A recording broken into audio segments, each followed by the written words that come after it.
IDTV మన ఉనికి మన వాణి. Welcome to IDTV. కూటమి ప్రభుత్వం అధికారంలోకి వచ్చిన తర్వాత రైతు సంక్షేమానికి పెద్దపీట వేస్తాం, పంట మద్దతు ధర పెంచుతాము అంటూ రైతుల పట్ల అన్ని రకాలుగా ఆలోచిస్తున్నామంటూ కూటమి ప్రభుత్వం ఒక పక్కన హామీలు ఇచ్చినప్పటికీ కూడా గ్రౌండ్ రియాలిటీలో అమలు కావటం అనేది ఉల్లి రైతు ఆవేదన. ఇప్పుడు గుంటూరులో ఉల్లి దాదాపు కిలో 50 నుంచి 70 రూపాయలు పలుకుతుంటే కనీసం ఒక 100 కిలోల బస్తా 5,000, 7,000 పలకాలి. అలాంటిది వాళ్ళు 2,000, 1,500కి కొనడం చాలా దారుణం అంటున్నారు. చివరికి ఏం చేయాలో తెలియక వాటిని తీసుకెళ్ళి కుప్పతొట్టల్లోనో లేకపోతే చెత్త కుప్పల్లోనూ పారబోస్తున్న పరిస్థితి.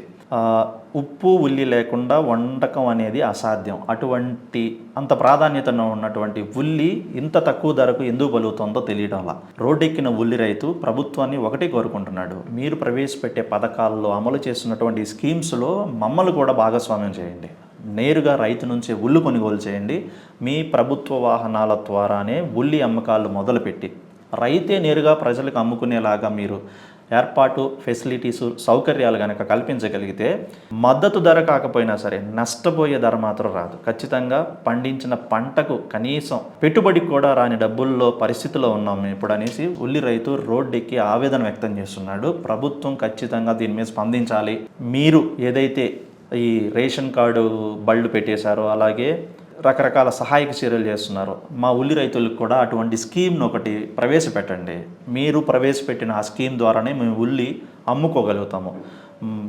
ఎవరైతే ఈ దళారులు మధ్యవర్తిత్తులు ఉన్నారో వారికి కాకుండా నేరుగా ప్రజలకే రైతే అమ్ముకుంటాడు కదా, మీరు ఒక వ్యాను ప్రొవైడ్ చేసి ఇది నేరుగా రైతు నుండి వస్తున్నటువంటి ఉల్లిపాయ ప్రభుత్వం ధర ఇంత, రైతు ధర ఇంత అని పెట్టితే ప్రజలకు భారం తగ్గుతుంది, ఉల్లి రైతుకు కూడా మద్దతు ధర కల్పించిన వాళ్ళు అవుతారు, ఉల్లి రైతును బతికించిన వాళ్ళు అవుతారు అనేది రైతు ఇస్తున్నటువంటి సలహా. రైతు సలహాపై ప్రభుత్వం ఏ విధంగా స్పందిస్తుందో చూడాలి. మొత్తానికి ఏపీలో ఉల్లి రైతుల పరిస్థితి మాత్రం చాలా దయనీయంగా ఉందంటూ ఉల్లి రైతుల్ని ఆదుకోవాల్సిందే అంటున్నారు.